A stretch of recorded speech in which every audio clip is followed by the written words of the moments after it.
ഇവിടുന്ന് എങ്ങോട്ടേലും ഇറങ്ങി ഓടിയാലോ എന്ന് തോന്നാറില്ലേ? ഈ ആളുകളും ബഹളവും നോർമൽ ബോറിംഗ് ലൈഫൊക്കെ ഇട്ടിട്ട് ദൂരെ എവിടെയും ആരും അറിയാത്ത സ്ഥലത്ത് പീസ്ഫുള്ളായി ജീവിക്കുന്നതൊക്കെ ആലോചിച്ചിട്ടില്ലേ?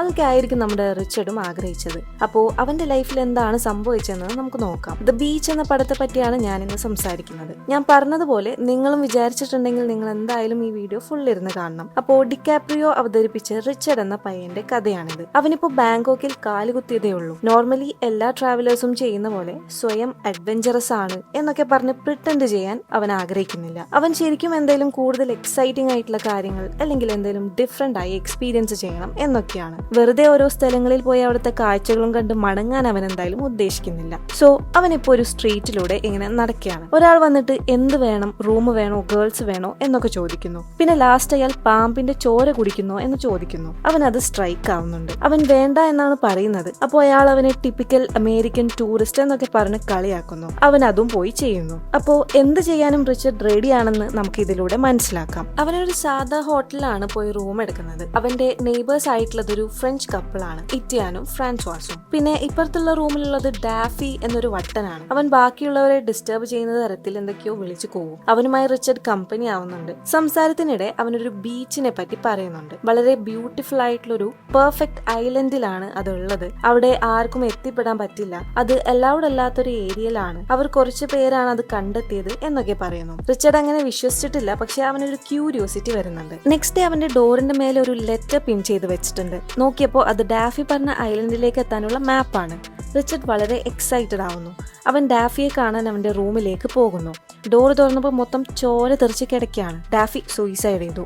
റിച്ചർഡ് പോലീസിന് മൊഴി കൊടുത്ത ശേഷം പെട്ടെന്ന് തന്നെ ഐലൻഡിലേക്ക് പോവാൻ പ്ലാൻ ഇടുന്നു. കൂട്ടിനായി അവന്റെ നെയ്ബേഴ്സ് ആയ ആ കപ്പിളിനെയും കൺവിൻസ് ചെയ്യാണ്. അങ്ങനെ അവർ 3 പേരുമാണ് അങ്ങോട്ട് പോവാൻ ഒരുങ്ങുന്നത്. ഇറ്റിയാൻ ആൾ ഉഷാറായതുകൊണ്ട് അവരുടെ ട്രിപ്പിന്റെയും അങ്ങോട്ടേക്കുള്ള ട്രാൻസ്പോർട്ടേഷൻ ഒക്കെ വളരെ ചീപ്പ് എമൗണ്ടിന് അവൻ സെറ്റ് ചെയ്യുന്നുണ്ട്. ഒരു ദിവസം കൊണ്ട് അവർ 500 മൈൽസ് ആണ് ട്രാവൽ ചെയ്തത്. ശേഷം ഒരു നൈറ്റ് സ്പെൻഡ് ചെയ്യാൻ ഒരു ബീച്ചിൽ സ്റ്റേ എടുക്കുന്നു. ആ സമയം റിച്ചർഡിന് ഫ്രാൻസ്വാസിനോട് ഒരു ക്രഷും അടിക്കുന്നുണ്ട്. ഇറ്റിയൻ വന്ന് നെക്സ്റ്റ് ഡേ മോർണിംഗ് ഐലൻഡിലേക്ക് പോകാനുള്ള കാര്യങ്ങളൊക്കെ പറഞ്ഞു കൊടുക്കുന്നു. ആ ഐലൻഡ് ഉള്ളത് ഒരു നാഷണൽ പാർക്കിലാണ്. അതുകൊണ്ട് അങ്ങോട്ട് ട്രാവൽ ചെയ്യാൻ പറ്റില്ല. പക്ഷെ അതിനടുത്തുള്ള ഐലൻഡിൽ ഇറങ്ങി അങ്ങോട്ട് സ്വിം ചെയ്താൽ മതി എന്നൊക്കെ പറയുന്നു. പിന്നീട് റിച്ചർഡ് തിരിച്ച് റൂമിലേക്ക് പോകുന്നു. ഡോറിന് മുന്നിൽ എത്തിയപ്പോഴാണ് കീ മിസ്സായത് അവൻ അറിയുന്നത്. അവന്റെ റൂമിനടുത്തുള്ള സർഫസ് ഇത് കാണുന്നു. അവരവനെ അങ്ങോട്ട് കമ്പനി അടിക്കാൻ വിളിക്കുകയാണ്. അവരും ഓരോന്ന് സംസാരിക്കുന്നതിനിടെ ഒരു സീക്രട്ട് ഐലൻഡിലെ ബീച്ചിനെ പറ്റിയൊക്കെ പറയുന്നു. അതൊരു മിത്തിക്കൽ ബീച്ചാണ്. പ്യോർ വൈറ്റ് സാൻഡും ക്രിസ്റ്റൽ ക്ലിയർ വെള്ളമൊക്കെയുള്ള നിറച്ച് കോക്കനട്ട്സ് ഒക്കെയുള്ള ഐലൻഡ് ആണ് പോലും. അതുപോലെ അവരുടെ മെയിൻ അട്രാക്ഷൻ ഡെയിലി അടിച്ച് കിളിപാറി നടക്കാനുള്ള സാധനങ്ങളും അവിടെ ഉണ്ടെന്നതാണ്. ആർക്കൊക്കെയോ ആ സ്ഥലം എവിടെയാണെന്നൊക്കെ അറിയാം. പക്ഷെ വളരെ സീക്രട്ട് ആയി വെച്ചതുകൊണ്ട് ആരും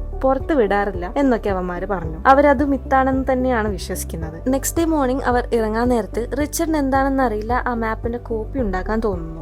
അവൻ അത് കൊണ്ടുപോയി ആ സർഫേഴ്സിന്റെ ഡോറിന് താഴെ വെക്കുകയാണ്. അങ്ങനെ അവർ ബോട്ടിൽ കയറി അവരുടെ ജേർണി സ്റ്റാർട്ട് ചെയ്തു. കുറച്ചു കഴിഞ്ഞ് അവരൊരു ഐലൻഡിലെത്തി. അന്ന് നൈറ്റ് അവിടെ സ്റ്റേ ചെയ്യാനാണ് പ്ലാൻ ചെയ്യുന്നത്. നട്ടപാതിരാക്കി ഫ്രാൻസ്വാസ് ആകാശത്തിന്റെ ഫോട്ടോ എടുക്കുന്നത് കേട്ട് റിച്ചർഡ് എണീക്കുന്നുണ്ട്. അവർ പിന്നെ എന്തൊക്കെയോ സംസാരിക്കുന്നു. അതിനിടെ റിച്ചർഡ് അവളോട് ഫ്ലേർട്ട് ചെയ്യാൻ ശ്രമിക്കുന്നുണ്ട്. പക്ഷെ പാളി പോവാണ്. നേരം വെളുത്തു. ഇനി അവർക്ക് നീന്തി കടക്കണം.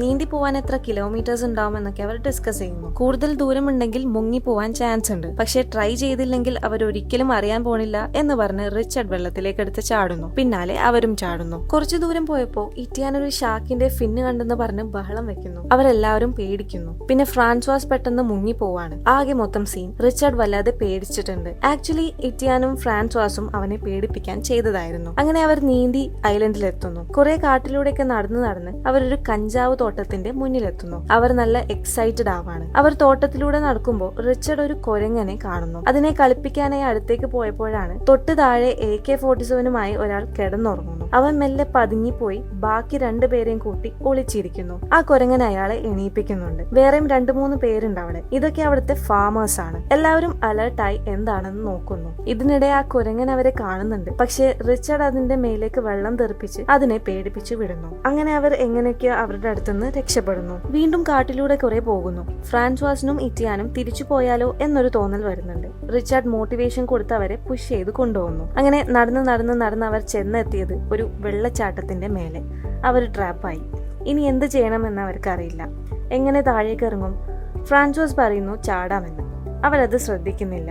നീയാണ് ഞങ്ങളെ ഇവിടെ കൊണ്ട് എത്തിച്ചതെന്നൊക്കെ പറഞ്ഞ് ഇറ്റിയാൻ റിച്ചാർഡിനോട് ദേഷ്യപ്പെടുന്നു. അതിനിടെ ഫ്രാൻസോസ് ദാ പോണു താഴേക്ക്. അവൾ ചാടി. അവൾ ഓക്കെ ആണെന്ന് പറഞ്ഞ് അവരോടും ചാടാൻ പറയുന്നു. അവർ ലഗേജ് ഒക്കെ എയറിലെറിഞ്ഞ് ചാടുന്നു. താഴെ എത്തിയ സന്തോഷത്തിൽ അവർ കൂവി വിളിക്കുന്നു. അവിടെ ഒരാൾ ഇരിക്കുന്നുണ്ടായിരുന്നു. അവൻ ഇവരുടെ പെർഫോമൻസ് കണ്ട് കൈയടിച്ച് കൺഗ്രാറ്റുലേഷൻസ് പറഞ്ഞപ്പോഴാണ് അങ്ങനെ ഒരാൾ അവിടെ നിന്ന് അവരെ വാച്ച് ചെയ്യുന്നത് അവരറിയുന്നത്. അവന്റെ പേരാണ് കീറ്റി. അവൻ മോളിൽ നിന്ന് ഇങ്ങോട്ട് ചാടാൻ 1 അവർ വേണ്ടി വന്നു എന്ന് പറയുന്നു. അവരോട് കേറി വാ, സാലിനെ മീറ്റ് ചെയ്യാം എന്നാണ് പറയുന്നത്. അപ്പോഴാണ് അവർ ശരിക്കും ആ പാരഡൈസ് കണ്ടുപിടിച്ചെന്ന സത്യം മനസ്സിലാക്കുന്നത്. അവർ സന്തോഷത്തിൽ തുള്ളിച്ചാടുന്നുണ്ട്. കീറ്റി അവരെ കൂട്ടി അവരുടെ വില്ലേജിലേക്ക് കൊണ്ടുപോകുന്നു. റിച്ചാർഡ് വിചാരിച്ചത് മേ ബി കുറച്ച് ആളുകൾ ടെന്റ് അടിച്ച് നിൽക്കുന്നുണ്ടാവും, അല്ലെങ്കിൽ കേവിൽ താമസിക്കുന്നുണ്ടാവും എന്നൊക്കെയായിരുന്നു. പക്ഷെ അവർ എക്സ്പെക്ട് ചെയ്ത പോലെ അല്ലായിരുന്നു. അവിടെ വളരെ ഓർഗനൈസ്ഡ് ആയി പ്രവർത്തിക്കുന്ന ഒരു ഫുൾ സ്കെയിൽ കമ്മ്യൂണിറ്റി ആയിരുന്നു അത്. പെട്ടെന്ന് റിച്ചാർഡിന് അവർ ഇങ്ങോട്ട് ഇൻവൈറ്റഡ് പോലും അല്ലായിരുന്നെന്ന് ഓർമ്മ വരുന്നു. അങ്ങനെ അവർ സാലിനെ മീറ്റ് ചെയ്യുന്നു. അവളാണ് ഈ കമ്മ്യൂണിറ്റിയുടെ ലീഡർ. ഡാഫി കൊടുത്ത മാപ്പ് അവർക്ക് കാണിച്ചു കൊടുക്കുന്നു. അവൻ സൂയിസൈഡ് ചെയ്ത കാര്യവും അവരെ അറിയിക്കുന്നുണ്ട്. അപ്പോഴാണ് ഡാഫി ഈ കമ്മ്യൂണിറ്റിയുടെ ഫൗണ്ടേഴ്സിൽ ഒരാളാണെന്ന് സാൽ പറയുന്നത്. പിന്നീട് അവൻ കിളി പോയപ്പോ ഇവിടുന്ന് പോയതാണെന്നും. ഡാഫി വേറെ ആർക്കെങ്കിലും മാപ്പ് കൊടുത്തതായി അറിയുമോ, അതുപോലെ നിങ്ങൾ ആർക്കെങ്കിലും ഇത് കാണിച്ചു കൊടുത്തിട്ടുണ്ടോ എന്നൊക്കെ ചോദിക്കുന്നു. അവർ 3 പേരും ഇല്ലാന്ന് തന്നെ പറയുന്നു. അപ്പോൾ സാൽ അവരുടെ ഈ സീക്രസി വാല്യൂ ചെയ്യുന്നുണ്ടെന്നും നിങ്ങളും അത് മെയിൻറ്റെയിൻ ചെയ്യണമെന്ന മട്ടിൽ ആ മാപ്പിന് തീ കൊളുത്തുന്നു. അങ്ങനെ അവർ എല്ലാവരും അത് കൈയടിച്ച് പാസ്സാക്കാണ്. പിന്നീട് അവരെല്ലാവരും കൂടെ അവരുടെ പാരഡൈസിന്റെ മെയിൻ ഹൈലൈറ്റ് ആയ എല്ലാവരും പറഞ്ഞുകൊണ്ട് നടന്ന ആ ലഗൂൺ ബീച്ചിലേക്ക് കൊണ്ടുപോകുന്നു. പറഞ്ഞ പോലെ നല്ല അടിപൊളി സ്ഥലം, നല്ല ബ്ലൂ ഷെയ്ഡുള്ള വെള്ളവും വൈറ്റ് സാൻഡും അതിനു ചുറ്റും ക്ലിഫൊക്കെ ആയി. സംഭവം കൊള്ളാം. അവർ 3 പേരും അത് കണ്ട് നല്ല ത്രില്ല് അടിച്ചിട്ടുണ്ട്. അങ്ങനെ റിച്ചാർഡ് വിചാരിച്ച പോലെ അവനൊരു അഡ്വഞ്ചറും ചെയ്തു. അവനെത്തേണ്ട സ്ഥലത്തെത്തിപ്പെട്ട ഒരു ഫീലും അവന് വന്നു. അങ്ങനെ അത് അവരുടെ വേൾഡ് ആയി മാറുന്നു. അടുത്ത ദിവസം സാൽ കമ്മ്യൂണിറ്റി എങ്ങനെയാണ് വർക്ക് ചെയ്യുന്നതെന്നും ബാക്കി സ്ഥലങ്ങളൊക്കെ കാണിച്ചു കൊടുക്കുകയാണ്. അവർ കൃഷി ചെയ്യുന്നുണ്ട്, ഫുഡൊക്കെ അവർ തന്നെയാണ് ഉണ്ടാക്കുന്നത്. ആ കാണുന്ന വീടുകളെല്ലാം അവർ തന്നെയാണ് ബിൽഡ് ചെയ്യുന്നത്. അങ്ങനെ ടോട്ടലി അവർ സെൽഫ് സഫിഷ്യന്റ് ആയിരുന്നു. അവരാരും തന്നെ മെയിൻ ലാൻഡിലേക്ക് പോകാറില്ല. പിന്നെ എപ്പോഴേലും സാധനങ്ങളൊക്കെ തീർന്നാൽ അവരുടെ കഞ്ചാവ് കൊണ്ടുപോയി വിറ്റ് അവര് അരി വാങ്ങി വരും. അതും അവർ തന്നെയാണ് കൃഷി ചെയ്യുന്നത്. പിന്നെ ഒരു ഇമ്പോർട്ടന്റ് കാര്യമായി പറയുന്നത് ഐലൻഡിന്റെ അപ്പുറത്തുള്ള ഫാമേഴ്സിനെ ഡിസ്റ്റർബ് ചെയ്യാൻ പോകരുത്. അവരുടെ സാധനങ്ങളൊന്നും കട്ടെടുക്കരുത്. അവരുമായി ഒരു ഡീലിൽ എത്തിയിട്ടാണ് അവരിവിടെ ജീവിക്കുന്നത്. അതായത് ഇനി പുതിയ ആളുകളെ ഇങ്ങോട്ട് കൊണ്ടുവരരുത്. അങ്ങനെയാണെങ്കിൽ അവർക്ക് ഇവിടെ സ്റ്റേ ചെയ്യാം എന്നായിരുന്നു. അത് അവർക്കും നല്ലതായിരുന്നു, ഈ ഐലൻഡ് സീക്രട്ട് ആക്കി വെക്കാൻ. അങ്ങനെ അവിടുത്തെ ഓരോ കാര്യങ്ങളും അവർ പോകെ പോകെ പഠിച്ചു. കേറ്റിക്ക് ഇഷ്ടമുള്ളത് 2 കാര്യങ്ങളാണ്. ഒന്ന് ക്രിസ്ത്യാനിറ്റി, മറ്റൊന്ന് ക്രിക്കറ്റ്. പിന്നെ 3 സ്വീറ്റ്സ് മെമ്പേഴ്സ് ഉണ്ട്. അവർ ബേസിക്കലി ഫിഷർമാൻ ആണ്. റിച്ചാർഡ് പെട്ടെന്ന് തന്നെ മീൻ പിടിക്കുന്നതൊക്കെ പഠിക്കുന്നുണ്ട്. അവർ പല സ്പോർട്സുകളും ഗെയിംസുകളും കളിക്കുന്നത് നമുക്ക് കാണാം. പിന്നെ അവിടുത്തെ റെസിഡന്റ് ഷെഫിനെ കാണിക്കുന്നു. അയാളാണെങ്കിൽ സോപ്പുമായ ഒരു അഭേദ്യ ബന്ധത്തിലാണ്. ഇറ്റിയൻ അവിടുത്തെ നല്ലൊരു ഫുട്ബോൾ പ്ലെയർ ആവുന്നുണ്ട്. റിച്ചാർഡ് ആണെങ്കിൽ ഇടയ്ക്കിടയ്ക്ക് ഫ്രാൻസ്വാസുമായി ഫ്ലേർട്ട് ചെയ്യുന്നു. അവിടെ റിച്ചാർഡിന് ആകെ ഇഷ്ടമില്ലാത്തത് സാലിന്റെ ബോയ്ഫ്രണ്ട് ബഗ്സിനെയാണ്. കാരണം റിച്ചാർഡിന് കാര്യമായ ഒരു സ്കില്ലുമില്ല, അവൻ വെറുതെ നടക്കാണെന്ന് പറഞ്ഞ് എപ്പോഴും കളിയാക്കും. പിന്നെ അവർക്കൊരു റീച്വൽ ഉണ്ട്, വളരെ സിമ്പിൾ ആണ്. അവിടെ ലാസ്റ്റ് വന്ന ആള് പുതുതായി വന്ന ആൾക്ക് ടാറ്റു അടിക്കണം. അത് കഴിഞ്ഞ് പുതിയ മെമ്പേഴ്സിന്റെ പേരെഴുതിയ സ്കൈ ലാൻഡേൺ അവർ പറത്തും. അങ്ങനെ ശരിക്കും അവർക്ക് അതൊരു പാരഡൈസ് ആയി മാറി. റിച്ചാർഡിന് പിന്നെ ഒരു ഡിസയർ ആയി കിടക്കുന്നത് ഫ്രാൻസ്വാസ് ആണ്. അത് അവന്റെ മനസ്സിൽ നിന്ന് പോകുന്നില്ല. റിച്ചാർഡ് അവളെ നോക്കി നിൽക്കുന്നത് കണ്ട് കീറ്റി വന്ന് അവനോട് അവളെ കിട്ടാതിരിക്കാനുള്ള ചാൻസിന്റെ റീസൺസ് ലിസ്റ്റ് ഔട്ട് ചെയ്യുന്നു. ഒരു ദിവസം ഒരു മെമ്പർ വന്ന് അവന് മെയിൻലാൻഡിൽ പോയി ഡെന്റിസ്റ്റിനെ കാണിക്കണമെന്ന് പറഞ്ഞ് ബഹളം വെക്കുന്നു. സാൽ അതിന് സമ്മതിക്കുന്നില്ല. അങ്ങനെ അവന്റെ പല്ല് അവരൊരു പ്ലയേഴ്സ് വെച്ച് പറിച്ചെടുക്കുന്നു. റിച്ചാർഡിനപ്പം മനസ്സിലാവുകയാണ് ഈ സീക്രട്ട് ഒക്കെ മെയിൻറ്റെയിൻ ചെയ്യാൻ ഇങ്ങനെയുള്ള ചില വേദനകളൊക്കെ നമ്മൾ സഹിക്കേണ്ടി വരുമെന്ന്. അന്ന് രാത്രി ഫ്രാൻസോസ് റിച്ചാർഡിനെ ബീച്ചിലൂടെ ഒരു വാക്കിന് പോകാൻ വിളിക്കുന്നു. അവൾ ചോദിക്കുന്നു, ഞാൻ നിന്നെ ഇഗ്നോർ ചെയ്യുന്ന പോലെ നിനക്ക് തോന്നുന്നുണ്ടോ? റിച്ചാർഡ് കൺഫ്യൂസ്ഡ് ആവുകയാണ്. അവൾക്കും അവനെ ഇഷ്ടമാണെന്ന് പറയുന്നു. ഇറ്റിയൻ ഉള്ളത് കൊണ്ടാണ് റിച്ചാർഡിന്റെ കൂടെ ടൈം സ്പെൻഡ് ചെയ്യാൻ പറ്റാത്തത് എന്നൊക്കെ പറയുന്നു. ഇറ്റിയനോട് ഇതൊക്കെ പറഞ്ഞോ എന്ന് ചോദിക്കുമ്പോൾ ഇത് അവരുടെ ഒരു സീക്രട്ട് ആയിരിക്കട്ടെ എന്ന് പറഞ്ഞ് അവൾ വെള്ളത്തിൽ കവരുണ്ടെന്ന് പറഞ്ഞ് ചാടുന്നു. വെള്ളത്തിനടിയിൽ പോയി അവർ കിസ് ചെയ്യുന്നുണ്ട്. ഇതാരെയും അറിയിക്കാതെ കൊണ്ടുപോകാനാണ് അവർ തീരുമാനിക്കുന്നത്. ബട്ട് പെട്ടെന്ന് തന്നെ എല്ലാവർക്കും മനസ്സിലാവുകയാണ്. ഇറ്റിയൻ അത് റിച്ചാർഡിനോട് ചോദിക്കുന്നുമുണ്ട്. ഫ്രാൻസോസ് നിന്റെ കൂടെയാണ് ഹാപ്പി എങ്കിൽ ഞാൻ എതിർക്കാൻ നിൽക്കുന്നില്ലെന്ന് ഇറ്റിയൻ പറയുന്നു. പിന്നീട് അവിടെ നല്ല മഴ പെയ്യുന്നതാണ് കാണിക്കുന്നത്. ഈ സമയം അവിടെ ഫിഷിങ്ങിന് പോകാനൊക്കെ വളരെ ബുദ്ധിമുട്ടാണെന്ന് ക്രിസ്റ്റോ പറയുന്നു. ഈ മഴ തുടർച്ചയായി ദിവസങ്ങൾ പെയ്യും, അപ്പോൾ അവിടെ എല്ലാവരും വിശന്നിരിക്കും എന്നൊക്കെ പറഞ്ഞു. ഇത് കേട്ട് റിച്ചാർഡ് ടോപ്പായി ക്രിസ്റ്റോന്റെ ഫിഷിംഗ് ഗിയർ എടുത്ത് കടലിലേക്ക് പോകുന്നു. അവൻ നീന്തിപ്പോയി തിരിഞ്ഞു നോക്കിയപ്പോ ബാക്കിയുള്ളവർ വെപ്രാളപ്പെട്ട് അവനോട് തിരിച്ചു വരാൻ പറയാണ്. പക്ഷെ അവനത് മനസ്സിലാവുന്നില്ല. അവൻ തിരിച്ചു പറയുന്നത് അവരും കേൾക്കുന്നില്ല. പിന്നെയാണ് അവനത് കാണുന്നത്. അവന്റെ മുന്നിൽ അതാ ഒരു ഷാർക്ക്. അത് അവനെ വളയുന്നുണ്ട്. പിന്നെ കമ്മ്യൂണിറ്റിയിലെത്തി എല്ലാവരും അവനെ അപ്രീഷിയേറ്റ് ചെയ്യുന്നതാണ് കാണിക്കുന്നത്. അവൻ എങ്ങനെയൊക്കെയോ അതിനെ കൊന്നു രക്ഷപ്പെട്ടു വന്നതാണ്. ആ എക്സ്പീരിയൻസ് ഷെയർ ചെയ്യാൻ എല്ലാവരും പറയുന്നുണ്ട്. റിച്ചാർഡ് വീണ്ടും ടോപ്പായി അതിനെയായി മല്ലിട്ട കഥ തള്ളിവിടുന്നു. എല്ലാവരും അവന്റെ കഥ കേട്ട് എക്സൈറ്റഡ് ആവുന്നു. സാലിന്റെ ബോയ്ഫ്രണ്ട് ബഗ്സ് മാത്രം വീണ്ടും അവനെ താഴ്ത്തി കെട്ടുന്നു. അതൊരു ബേബി ഷാർക്ക് ആയിരുന്നു. ആയിരുന്നു, വേറെ വലിയ മദർ ഷാർക്കൊക്കെ ആയിരുന്നെങ്കിൽ കാണാമായിരുന്നു എന്നൊക്കെ. റിച്ചാർഡ് അതിനുള്ള മറുപടി അപ്പൊ തന്നെ കൊടുക്കുന്നുണ്ട്. കുറച്ച് ദിവസങ്ങൾക്ക് ശേഷം സാൽ വന്ന് പറയാണ് അവർ സ്റ്റോക്ക് ചെയ്ത് വെച്ച റൈസിൽ ഫംഗസ് വന്ന് കേടായിട്ടുണ്ട്, അതുകൊണ്ട് ആരെങ്കിലും സാലിന്റെ കൂടെ മെയിൻലാൻഡിലേക്ക് വരണമെന്ന്. ഇത് കേട്ടതും എല്ലാരും തല താഴ്ത്തിയിരുന്നു. സാൽ അങ്ങനെ റിച്ചാർഡിന് ഒരു ഓപ്ഷൻ കൊടുക്കാതെ അവനോട് വരില്ലേ ചോദിക്കാണ്. അവൻ ഓക്കെ പറയുന്നു. പിന്നെയാണ് ആരും വോളണ്ടിയർ ചെയ്യാത്തതിന്റെ കാര്യം മനസ്സിലാവുന്നത്. ഓരോരുത്തരും ഒരു ലോഡ് സാധനങ്ങളുടെ ലിസ്റ്റ് റിച്ചാർഡിനെ വാങ്ങാൻ ഏൽപ്പിക്കുന്നു. അവനെല്ലാം നോട്ട് ചെയ്യുന്നുണ്ട്. ലാസ്റ്റ് ബഗ്സ് വന്നവന്റെ ബോൾസിന് പിടിച്ച് തിരിച്ചു വരുന്നത് വരെ നിന്റെ കൈയും കാലും ഒക്കെ അടക്കി വെച്ചോളാൻ പറയുന്നു. അതിലെന്തോ പന്തികേട് നമുക്ക് മണക്കാം. അങ്ങനെ അവർ മെയിൻലാൻഡിലെത്തി. റിച്ചാർഡ് വിചാരിച്ച പോലെയല്ല. അവിടെ എത്തിയപ്പോൾ അവന് പെട്ടെന്ന് തന്നെ തിരിച്ച് ഐലൻഡിലേക്ക് പോകാനാണ് തോന്നിയത്. അതായിരുന്നു അവിടുത്തെ അവസ്ഥ. റിച്ചാർഡ് അവിടുന്ന് അവന്റെ പാരന്റ്സിനോടാണെന്ന് തോന്നുന്നു കോൾ ചെയ്ത് സംസാരിക്കുന്നത് കാണാം. പിന്നീട് സാലും റിച്ചാർഡും ഒരു പബ്ബിൽ ഇരിക്കുമ്പോൾ പെട്ടെന്ന് അവന്റെ മുന്നിലേക്ക് ആ സർഫേഴ്സും അവരുടെ ഫ്രണ്ട്സും വരുന്നു. റിച്ചാർഡിനെ കണ്ട് അവർ വളരെ എക്സൈറ്റഡ് ആയി. അവനാണെങ്കിൽ പെട്ട അവസ്ഥ. മാപ്പിന്റെ കാര്യമൊക്കെ പറയുന്നു. സാൽ അത് ശ്രദ്ധിക്കുന്നുണ്ട്. റിച്ചാർഡ് അവരോട് ആ മാപ്പ് ഫേക്ക് ആണെന്നും അങ്ങനെ ഒരു സ്ഥലമില്ല എന്നൊക്കെ പറയുന്നു. ബട്ട് അവരത് സീരിയസ് ആയി എടുക്കുന്നില്ല. അങ്ങനെ റിച്ചാർഡിന്റെ കൺട്രോൾ പോയി അവൻ അവരോട് ഷൗട്ട് ചെയ്ത് സംസാരിക്കുന്നു. സാൽ അവനോട് നീ മാപ്പിന്റെ കോപ്പി ഉണ്ടാക്കിയിരുന്നോ ചോദിക്കുന്നുണ്ട്. ഇല്ല, അവരോട് ജസ്റ്റ് പറഞ്ഞതേ ഉള്ളൂ എന്നൊക്കെ പറഞ്ഞ് തടി തപ്പുന്നു. സാൽ വിശ്വസിച്ചു. അവർക്ക് അവിടെ മാപ്പില്ലാതെ എത്തിപ്പെടാനുള്ള ബുദ്ധിയൊന്നും ഉണ്ടാവില്ലെന്ന് സാൽ പറയുന്നു. പിന്നെ ഈ കാര്യം അവരുടെ ഇടയിൽ നിന്നോട്ടെ, ബാക്കി കമ്മ്യൂണിറ്റി മെമ്പേഴ്സ് അറിയണ്ട എന്നും പറഞ്ഞ് അവൾ ഫ്രണ്ടിന്റെ കൂടെ ഗെയിം കളിക്കാൻ പോകുന്നു. റിച്ചാർഡിനോട് അവരുടെ ബെഡ് വോം ചെയ്ത് വെക്കാനും പറയുന്നുണ്ട്. അത് റിച്ചാർഡിന് ഒരു പന്തികേട് തോന്നി. അങ്ങനെ വിചാരിച്ച പോലെ അവർ പിന്നീട് ചില വർക്ക്ഔട്ട് ഒക്കെ ചെയ്യുന്നുണ്ട്. അത് ആക്ച്വലി ഒരു ഡീലായിരുന്നു. സാലിന്റെ സൈലൻസിനും അവന് തിരിച്ച് ഐലൻഡിലേക്കുള്ള ടിക്കറ്റിനും. അങ്ങനെ അവർ തിരിച്ച് ഐലൻഡിലെത്തി. എല്ലാവരും പറഞ്ഞ സാധനങ്ങളൊക്കെ അവൻ ഡിസ്ട്രിബ്യൂട്ട് ചെയ്യുന്നു. പിന്നെ ഫ്രാൻസോസിന് അവനൊരു ഡിസ്പോസിബിൾ ക്യാമറ കൊണ്ടു കൊടുക്കുന്നു. അവൾ ട്രിപ്പ് എങ്ങനെ ഉണ്ടായിരുന്നു, സാലിന് നിന്നോട് എന്തോ അട്രാക്ഷൻ ഉണ്ടെന്ന് ഇവിടെ ആരൊക്കെയോ പറയുന്നത് കേട്ടെന്നും നിങ്ങൾ തമ്മിൽ എന്തെങ്കിലും സംഭവിച്ചോ എന്നൊക്കെ ചോദിക്കുകയും ചെയ്തു. അവൻ ആ മൊമെന്റ് റൂയിൻ ചെയ്യാൻ തോന്നിയില്ല. ഒന്നും ഉണ്ടായില്ല, പ്രോമിസ് ഒക്കെ പറഞ്ഞ് അവർ വീണ്ടും പഴയ പോലെ ആവുന്നു. പിന്നീട് ഫ്രാൻസോസ് ആ ക്യാമറ കൊണ്ട് എല്ലാവരുടെയും ഗ്രൂപ്പ് ഫോട്ടോ എടുക്കുന്നുണ്ട്. ഒരു ദിവസം റിച്ചാർഡ് വീഡിയോ ഗെയിം കളിച്ചിരിക്കുമ്പോൾ ആരോ അലറി വിളിക്കുന്നതായി കേൾക്കുന്നു. പോയി നോക്കിയപ്പോ സ്വീറ്റ്സ് ഫ്രണ്ട്സിന് ഷാർക്ക് അറ്റാക്ക് ചെയ്തിരിക്കുന്നു. ഒരാളുടെ കാല് കടിച്ച് പറിച്ചിട്ടുണ്ട്. മേൽ വലിയൊരു കടിയും. അവൻ മരിച്ചിട്ടുണ്ട്. റിച്ചാർഡ് ബീച്ചിലേക്ക് പോയി നോക്കുന്നു. അവിടെ ക്രിസ്റ്റോ ചോരയിൽ കുളിച്ച് കിടക്കുന്നുണ്ട്. അവനെ എടുത്തു കൊണ്ടുവരുന്നു. സാൽ പറയുന്നു അവനെ ഹോസ്പിറ്റലിൽ കൊണ്ടുപോവാം, പക്ഷെ ഇത് എവിടുന്ന് എങ്ങനെ സംഭവിച്ചു എന്നൊന്നും പറയരുതെന്ന്. ക്രിസ്റ്റോ ആണെങ്കിൽ ഇനി അവൻ വെള്ളത്തിന്റെ അടുത്തേക്ക് പോവില്ല, ആരെങ്കിലും ഇങ്ങോട്ട് വിളിക്കാൻ പറയാണ്. സാൽ അത് പറ്റില്ല എന്ന് പറയുന്നു. ഒന്നെങ്കിൽ നിനക്ക് അങ്ങോട്ട് പോകാം, അല്ലെങ്കിൽ നീ ഇവിടെ കിടന്ന് നിന്റെ ചാൻസസ് എടുക്കേണ്ടി വരുമെന്നാണ് സാൽ പറയുന്നത്.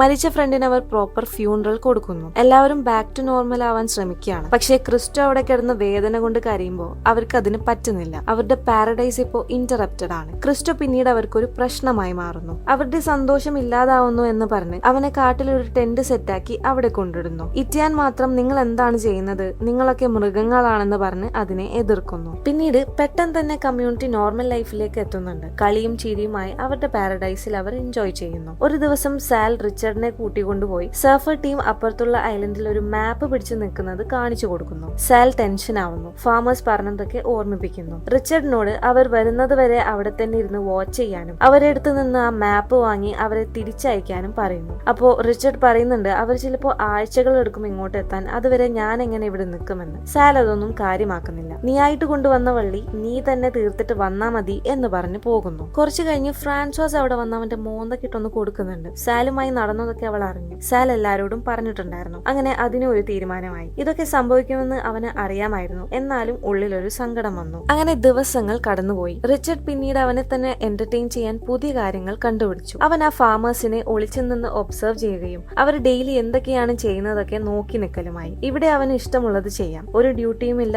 റൂൾസും ഇല്ല. അവന്റെ മാത്രം വേൾഡ്. അവനൊരു വീഡിയോ ഗെയിമിലാണെന്ന പോലെയൊക്കെ കളിക്കാൻ തുടങ്ങി. കമ്മ്യൂണിറ്റിയുമായി കൂടുതൽ അകലും തോറും അവന് അവരെ മിസ് ചെയ്യാതെയായി. അങ്ങനെ ഈ ഒരു വേൾഡിൽ അവൻ ഒബ്സസ്ഡ് ആവുന്നു. പിന്നീട് ഫാമേഴ്സിനെ അവൻ കളിപ്പിക്കാൻ തുടങ്ങി. ഒളിച്ചു നിന്ന് കല്ലൊക്കെ എടുത്തെറിയുന്നു. അങ്ങനെ ഫോറസ്റ്റ് അവന്റെ ടെറിട്ടറിയും അവന്റെ മിഷൻ മാപ്പ് തിരിച്ചെടുക്കുന്നതും ഫാമേഴ്സ് അവന്റെ എതിരാളികളും സർഫേഴ്സ് അവിടെ വെട്ടിപ്പിടിക്കാൻ വന്നവർ എന്നൊക്കെയായി. അങ്ങനെ മെല്ലെ അവൻ റിയാലിറ്റി മറക്കാൻ തുടങ്ങി. അവന്റെ തല തിരിഞ്ഞു. ഒരു പ്രാന്തനെ പോലെ അലഞ്ഞു തിരിഞ്ഞ് നടക്കാൻ തുടങ്ങി. ഇടയ്ക്ക് അവന് ഡാഫിയുടെ കൂടെയുള്ള ഹാലുസിനേഷൻസ് വരുന്നുണ്ട്. ഡാഫി അവനെ ഗൈഡ് ചെയ്യുന്ന പോലെ. അങ്ങനെ സൈക്കോസിന്റെ പല അവസ്ഥാനന്തരങ്ങളിലൂടെ അവൻ കടന്നു പോവുകയും മാടമ്പള്ളി പള്ളിയിലെ മനോരോഗി റിച്ചാർഡ് ആവുകയും ചെയ്യുന്നു. ഒരു ദിവസം കീറ്റി അവനെ അന്വേഷിച്ചു വരുന്നുണ്ട്. അവനോട് തിരിച്ചു വരാനൊക്കെ പറയുന്നു. പക്ഷെ കീറ്റി പറയുന്നതൊന്നും അവന്റെ തലയിൽ കയറിയതേയില്ല. അവൻ വീണ്ടും ഫോറസ്റ്റിൽ ട്രാപ്സ് ഒക്കെ സെറ്റ് ചെയ്യുന്നു. ഡാഫിയുടെ വിഷൻസ് ഒക്കെ വന്നുകൊണ്ടിരിക്കുന്നുണ്ട്. ഡാഫിയാണ് അവന് വഴി തെളിയിച്ചത്, അവന് സത്യം കാണിച്ചു കൊടുത്തത്. ഡാഫിയെ ഡിസപ്പോയിന്റ് ചെയ്യില്ല എന്നൊക്കെ അവൻ പറയുന്നു. റിച്ചാർഡ് ഫാമേഴ്സിന്റെ വീട്ടിലൊക്കെ കയറി അവർ ഉറങ്ങുന്ന സമയത്ത് അവരുടെ വെപ്പൺസ് ഒക്കെ എടുത്ത്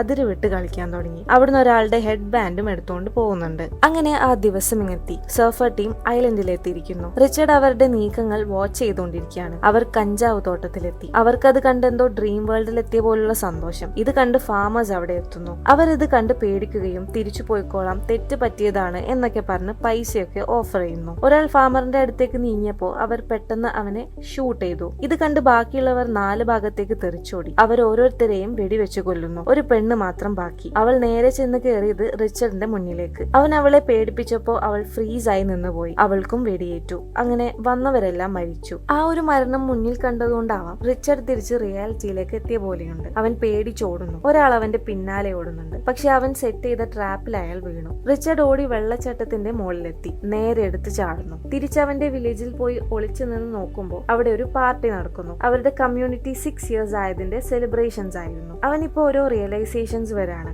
അവന് പണ്ട് അവിടെ ഉണ്ടായ റിച്ചാർഡിനെ ഓർക്കാൻ പറ്റുന്നില്ല. ഇനി അവിടെ നിന്നാലും അവനായി മാറാൻ പറ്റുമെന്ന് തോന്നുന്നില്ല. അവൻ ഫ്രാൻസ്വാസിനെ കണ്ടപ്പോ അവളെ പിടിച്ചു വെച്ച് തിരിച്ച് അവന്റെ കൂടെ നാട്ടിലേക്ക് പോവാൻ വിളിക്കുന്നു, കൂടെ ഇറ്റിയാനെയും. പക്ഷേ ഇറ്റിയാന് ക്രിസ്റ്റോയെ ഈ അവസ്ഥയിലിട്ടിട്ട് വരാൻ തോന്നുന്നില്ല. ക്രിസ്റ്റോയ്ക്ക് അസുഖം ഇപ്പൊ ബോഡി മൊത്തത്തിൽ സ്പ്രെഡ് ചെയ്യാണ്. അങ്ങനെ റിച്ചാർഡ് അവനെ കൺവിൻസ് ചെയ്ത് ക്രിസ്റ്റോയെ അവൻ ടേക്ക് കെയർ ചെയ്തോളാം എന്ന് പറയുന്നു. അവരോട് ബോട്ടിന്റെ അവിടെ അവനെ വെയിറ്റ് ചെയ്യാൻ പറഞ്ഞിട്ട് വിടുന്നു. ബട്ട് പോകുന്ന വഴിക്ക് ഫാമേഴ്സ് അവരെ പിടികൂടുന്നു. റിച്ചാർഡ് ക്രിസ്റ്റോയെ ഈ കഷ്ടപ്പാടിൽ നിന്ന് രക്ഷിക്കാൻ അവനെ കൊല്ലുന്നു. അത് കഴിഞ്ഞ് അവൻ ഇറങ്ങുമ്പോൾ അവനെയും ഫാമേഴ്സ് തൂക്കുന്നുണ്ട്. ഫാമേഴ്സ് നേരെ പാർട്ടി നടക്കുന്നിടത്ത് പോയി ഗൺ ഫയർ ചെയ്ത് എല്ലാരെയും പേടിപ്പിക്കുന്നു. അതിലെ ലീഡർ അയാൾക്കുണ്ടായ ബുദ്ധിമുട്ടുകളൊക്കെ പറയുന്നുണ്ട്. ഇങ്ങനെ കൂടുതൽ ആളുകളെ കൊണ്ടുവന്ന് അവരുടെ ജോലിക്ക് ഡിസ്റ്റർബൻസ് ആവുന്നെന്നും അവരുടെ ഫാമിലിയിലേക്ക് പൈസ അയക്കാൻ പറ്റുന്നില്ല എന്നൊക്കെ പറഞ്ഞ് അവരോട് ഇപ്പൊ തന്നെ അവിടുന്ന് സ്ഥലം കാലിയാക്കാൻ പറയുന്നു. സാൽ മാത്രം പോകാൻ പറ്റില്ല എന്ന് പറയാണ്. ഞങ്ങൾ ഇവിടെയാണ് നിൽക്കുന്നത്, ഇത് ഞങ്ങളുടെ കൂടെ നാടാണ് എന്നെല്ലാം പറയുന്നു. റിച്ചാർഡ് സാലിനെ പറഞ്ഞ് കൺവിൻസ് ചെയ്യാൻ നോക്കുന്നു. പക്ഷെ സാൽ അവനാണ് ഈ പ്രശ്നങ്ങളൊക്കെ കാരണം, നീയല്ലേ മാപ്പിന്റെ കോപ്പി ഉണ്ടാക്കിയത് എന്നൊക്കെ വിളിച്ചു പറയുന്നു. എല്ലാവരും അവനെ നോക്കുന്നു. ഫാമേഴ്സിന് ഇപ്പൊ മനസ്സിലാവാണ് അവനാണ് അവരുടെ വീട്ടിലൊക്കെ വന്ന് വെപ്പൺസ് എടുത്ത് കളിക്കുന്നതെന്നും പുതിയ ആളുകളെ ഇങ്ങോട്ട് കൊണ്ടുവരുന്നതെന്നും. അങ്ങനെ സാലിന് അയാൾ ഒരു ഓപ്ഷൻ കൊടുക്കുകയാണ്. റിച്ചാർഡിനെ കൊന്നാൽ നിങ്ങൾക്ക് ഇവിടെ തന്നെ നിൽക്കാമെന്ന്. സാലിന് അയാൾ ഗണ്ണ് കൊടുക്കുകയും സാൽ അവന്റെ നേരെ പോയിന്റ് ചെയ്യുകയും ചെയ്യുന്നു. എല്ലാവരും ആകെ പേടിച്ച് വരണ്ടിരിക്കുകയാണ്. റിച്ചാർഡ് സാലിനോട് പറയുന്നുണ്ട്, നീ ഇപ്പോ എന്നെ കൊന്ന അത് എല്ലാവരും കാണും. ക്രിസ്റ്റോയെ കൊണ്ടുപോയി കാട്ടിലിട്ട പോലെയല്ല. അവർക്ക് ശരിക്കും മനസ്സിലാവും ഈ പാരഡൈസ് ഇതുപോലെ കൊണ്ടു നടക്കാൻ വരുന്ന കോസ്റ്റ് എന്താണെന്ന്. സാൽ അവർക്കത് താങ്ങാൻ പറ്റുമെന്ന് പറഞ്ഞ് ട്രിഗർ വലിച്ചു. പക്ഷെ അത് ബ്ലാങ്ക് ആയിരുന്നു. റിച്ചാർഡ് ചിരിക്കുന്നു. ഫാമറും ഉദ്ദേശിച്ച കാര്യം നടന്ന പോലെ ചിരിക്കുന്നു. എല്ലാവരും ചിതറി ഓടി. സാൽ ഒഴികെ ബാക്കി എല്ലാവരും അവിടുന്ന് സ്ഥലം വിട്ടു, അവരുടെ നോർമൽ ലൈഫിലേക്ക്. സാൽ ഒരിക്കലും അവിടെ നിന്ന് പോവില്ല. അവൾ അത്രയും അതിനെ വിശ്വസിച്ചിരുന്നെന്ന് റിച്ചാർഡ് പറയുന്നുണ്ട്. അങ്ങനെ റിച്ചാർഡ് അവന്റെ റിയൽ ലൈഫിലേക്ക് തിരിച്ചു പോകുന്നു. റിച്ചാർഡിനെ പിന്നീട് ഒരു ഇന്റർനെറ്റ് കഫേയിലാണ് കാണിക്കുന്നത്. അവൻ മെയിൽസ് ചെക്ക് ചെയ്യാണ്. ഫ്രാൻസ്വാസിന്റെ മെയിൽ കാണുന്നു. അത് അവർ ഐലൻഡിൽ വെച്ചെടുത്ത ഗ്രൂപ്പ് ഫോട്ടോ ആയിരുന്നു. അത് കണ്ടവൻ ചിരിക്കുന്നുണ്ട്. ഒരു തരത്തിലുള്ള ആക്സെപ്റ്റൻസ് ആണത്. റിച്ചാർഡ് നമ്മളോട് പറയുകയാണ്, പാരഡൈസ് എന്ന് പറയുന്നത് നമ്മൾ പോയി കണ്ടെത്തേണ്ട ഒരു സ്ഥലമല്ല, മറിച്ച് നമ്മൾ എന്തിന്റെങ്കിലും ഭാഗമായി ഫീൽ ചെയ്യുമ്പോൾ കിട്ടുന്ന ചില ലൈഫ് മൊമെന്റ്സ് ആണ് പാരഡൈസ്. ഈ എക്സ്പീരിയൻസിലൂടെ അവൻ പഠിച്ചത് പെർഫെക്റ്റ് ലൈഫ് എന്നൊരു കാര്യമില്ല. അത് തേടിപ്പോയാൽ നമ്മൾ എല്ലാത്തിനെയും ഡിസ്ട്രോയ് ചെയ്യും. നമ്മൾ മനുഷ്യരാണ്, ഇംപെർഫെക്റ്റ് ആണ്. ലൈഫിന്റെ ബ്യൂട്ടി തന്നെ ഇതാണ്. അപ്പോൾ റിച്ചാർഡിന്റെ ലൈഫിൽ നിന്ന് നിങ്ങൾക്ക് എന്താണ് മനസ്സിലായതെന്ന് കമന്റ് ചെയ്യൂ. അതുപോലെ നമ്മുടെ ചാനൽ ഒന്ന് സബ്സ്ക്രൈബ് ചെയ്യാൻ ശ്രമിക്കുക. അടുത്ത നല്ലൊരു വീഡിയോയിൽ നമുക്ക് കാണാം.